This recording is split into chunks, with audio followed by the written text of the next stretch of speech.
दोनों कार्य क्षेत्रों में कार्य करने की आवश्यकता है। भारत जंग का नारा लगाने से पहले 1962 की जंग से सबक सीखे। चीन ने भारत को शटअप कॉल दे दी। पीपल्स लिबरेशन आर्मी के तर्जुमान ने बीजिंग में प्रेस कॉन्फ्रेंस करते हुए कहा कि जंग को बढ़ावा देना अच्छी बात नहीं। चीनी फौज के तर्जुमान का मजीद कहना था कि भारत फौरी तौर पर अपने फौजी दस्तों को सरहद से पीछे हटा ले।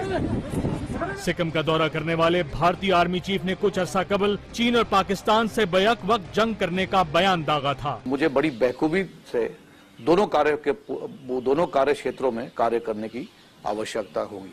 भारत को 1962 में चीन के खिलाफ जंग में बुरी तरह शिकस्त उठाना पड़ी थी।